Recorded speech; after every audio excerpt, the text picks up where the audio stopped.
ሰላም ውድ ቤተሰቦቼ እንዴት ናችሁ? ደህና ናችሁ? ይናለው እግዚአብሔር ይመስገን። እናንተም ሰላም እንደምትሆኑ ተስፋ አደርጋለሁ። ዛሬ እንግዲህ ከች ብያለሁ የሄሉዬም ልጃት ማለት ነው። ሰላማችሁ ይብዛልኝ። እኔ ጋ የበዛ ሰላም ለእናንተም ይብዛላችሁ እያልኩኝ ዛሬ መጥቻለሁ ማለት ነው። እንግዲህ ይሄ ቢኒ ኤት ይቺ የቢኒ ኤት ልበላት እቺ የቢኒ ጠላት ልበላት እንጂ አረ በጣም ነው እያናደደችኝ፣ በጣም ነው እያቃጠለችኝ እውነት ለመናገር ማለት ነው። በነገራችን ላይ እንደዚህ አይነት ሰው በጣም ነው የማያገባበት ቦታ ገብቶ የሚያቦካ ሰው በጣም ነው የሚያስጠላኝ ማለት ነው። ሲጀምር ልጅቷን ለምንድን ነው የምታሰቃያት? እዛ ይዛ ወንድሟን አትጽም ታዲያ እንዴ? አበዛሽ እኮ አሁንም አበዛሽ። እውነት ለመናገር አበዛሹ። ሁሉም ነገር ሲበዛ ያስጠላል ማለት ነው። ማሩም ሲበዛ ይመራል ትላለች እናቴ። በጣም ነው የሚያስጠላ። እውነት በጣም አበዛሽ በጣም ሰው በሰላም እናወራለን፣ ሰላም እናወርዳለን፣ የተፈጠረውን እንፈታለን፣ ሰላም ነው በቃ ሰላም ጨርሰናል፣ ሰላም ነው የሚሆነው ብላ እንደገና በሰላም ጠርታ አጠገቧ ስደርስ ደግሞ ሌላ ነገር የምትሆነው። ሁለት መልክ አላት እንዴ? ሁለት ነገር አላት እንዴ ሴትዮቷ? እንደሚሆና ነው ልጅቷን የምታሰቃየው? አራረጋጊ እንዴ! ረጋ በይ እንጂ ረጋ በይ። ሁሉም ነገር ረጋ ሲባል ነው ደስ የሚለው ማለት ነው። ሲበዛ እያስጠላል ሁሉም ነገር። የኔ እናት አረጋጊ ለማንኛውም ማለት ነው። በጣም ነው የሚያስጠላ እውነት ለመናገር እኔ በጣም ነው ያናደድሽኝ ማለት ነው። ሲጀምር ራሱ ሄሉ ኬት አምጥታ ነው ይህን ትዕግስት ሁሉ እንደምታዳምጥሽ ግራ ገብቶኛል እኔ ማለት ነው። አበዛሽው እንግዲህ። እኔ መጀመሪያ ፕራንክ መስሎኝ ነበረ፣ ለካ ፕራንክ አይደለም። ይሄ እውነቷን ነው የምታወራ፣ ልጅ ነገር ነው የምታወራ ማለት ነው። እውነት ለመናገር በጣም ነው የሚያስጠላ። ኧረ በእናትሽ ወደዛ ሂጅልን። እንዴት እኛ ስንት እንደሚያጨናንቀን ነገር ነው ያለ ነው። ደግሞ ይሄን አምጥተሽ ልጅቷን እያሰቃየሻት እንደገና እኛንም አታጨናንቂ እንዴ! እንተሳሰብ እንጂ ምን ነው እንደ አበዛሽ። አሁን አበዛሽ፣ እውነት ለመናገር በዛ ማለት ነው።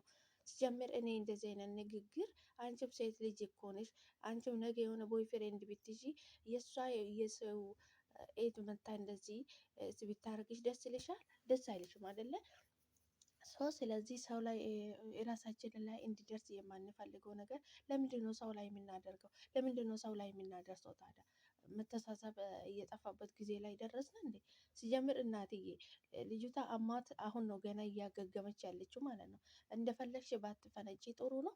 እንግዲህ መታለች። ቆይ ሰው ምን እንደምታወራ እኔ በጣም ነው የሚያስጠላ ማለት ነው። መታለች እንግዲህ ሰላም ናት። እንግዲህ በሰላም ነው የተመጣችው። ታቅፋታለች። ዛሬ ደግሞ የኛ መልአክ አቅፋታለች። እንግዲህ ዛሬ በሰላሙ አቅፋ ተገናኝታለች። እንግዲህ መጨረሻ ላይ እንግዲህ እዚህ ጋር ነገሩን እያባላሸችው ነው ማለት ነው። እያደበላለቀቻት ነው እንግዲህ እዚህ የጀመራት ተነሳባት። እንግዲህ ይኸውልህ ልጁን ለምንድን ነው ሼም ይዟት ነው ከአንቺ ጋር የሆነው እንጂ አንጀት ፈልጎ አይደለም እያለቻት ነው ያለችው። ማንንም ሰው ማንም ጋር ሼም ይዞት እንዴት ነው የሚሆነው? ከፍላጎቱ ሲኖር ነው እንጂ። እና ደግሞ ቤቱን የገዛችለት እሷ እንደ ስጦታ ነው የሰጠች ሄሉ ማለት ነው። ማን ስለሆንሽ ነው ለወንድሜ ቤት የምትገዢ? ቤት የለንም ብለናል እንደ እኛ ላንቺ። አረ በእናትሽ እንደውም የማይገናኝና የማይወራ ነገር አምጥተሽ አታውሪ በእናትሽ። ልጅቷን አታሰቃያት እንደ ሲፈልግ ቤቱን መልሶ ይስጣት። ወንድምሽን ሂጂና እንደዚህ በይውና እንዴ። ምነው ይቺ ልጅ ምንድን ነው ያጠፋችው? ምን አጠፋች? ወንድምሽን ደስተኛ ባደረገችልሽ ከወንድምሽ ጎን ስለሆነችለት ነው ወይስ እንደዚህ ምንድን ነው? አንዳንድ ጊዜ እኮ የወንድ ቤተሰቦች ስትባሉ እኮ ታበዛላቸው በጣም ማለት ነው። ታበዛላችሁ። ሁሉም ነገር በልኩ ስታደርጉ በጣም ጥሩ ነው ማለት ነው። በዛ ያንቺስ ደግሞ በዛ። ውሃ ቅዳ ውሃ መልስ አደረግሽው። በየቀኑ ልጅቷን የጠራሻት አትነዝንዣት በእናትሽ። ደግሞ ያናደደች ነገር ዛሬ ምንድን ነው በሰላም እናወራለን ብላ ጠርታ ሌላ ታሪክ ፈጠረችው ማለት ነው። ኧረ በእናትሽ በጣም ነው የሚያስጠላ። ሂጂልን እንዲ ተይን። እንኳን ሄሉ እኛም መረርሽን ማለት ነው እንዴ። ምን ነው እንደ ኧረ ያስጠላል በጣም ይመስለኛል። የአንቺ አላማ ራሱ ተጣልቶ እንዲለያዩ ነው የምትፈልጊ። በነገራችን ላይ የቢኒያን ህይወት እኮ አንቺ አይደለም የምትኖርለት፣ ራሱ እየፈለገ ነው፣ ራሱ እየመረጠ ነው የሚኖረው ማለት ነው። በነገራችን ላይ በዚህ አጋጣሚ አንድ ነገር ልነግርሽ የምፈልገው ማለት ነው፣ ፈጣሪ እኮ ጭንቅላታችን ለየብቻ እየተሰጠን ማለት ነው። ሁላችንም ለየብቻ አስበን እንፈልገው ነገር እንድንወስን ነው የኔ እናት እንጂ አንቺ እዚህ ገብተሽ ለወንድምሽ እንድትወስኝ ለወንድምሽ እንድታወሪ አይደለም። እሺ ሰው እኮ የሆነ መጥፎ ቦታ ቢሄድ የሆነ ነገር ቢያደርግ ሰው መክሮ ይመልሳል ማለት ነው። አሁን ቢኒያ በየቀኑ ደስተኛ በየቀኑ ጥርስ በጥርስ እየሆነ እየዋለልሽ ነው ወንድምሽ ማለት ነው። እንደው ስትደስት ይገባሽ እንደገና ገብተሽ እሱን ደስታ ትበጠብጫለሽ እንዴ?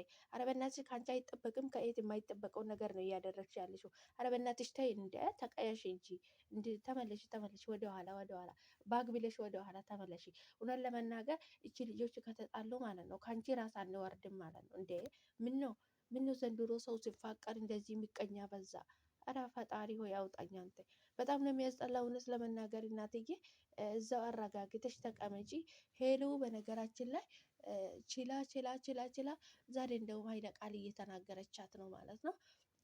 እንግዲህ ከአንቺ ጋር የሆነ ሼም ይዞት ነው ምን ቢዞት ነው ምንድነው? ማታወራ ማትቀባጥረው ነገር የለም። በጣም ነው የሚያስጠላው። በጣም ነው የሚያስጠላው እውነት ለመናገር ነው። አረጋጊ። ለማንኛውም በጣም ነው የሚያስጠላ። በጣም የሚያስጠላ ነገር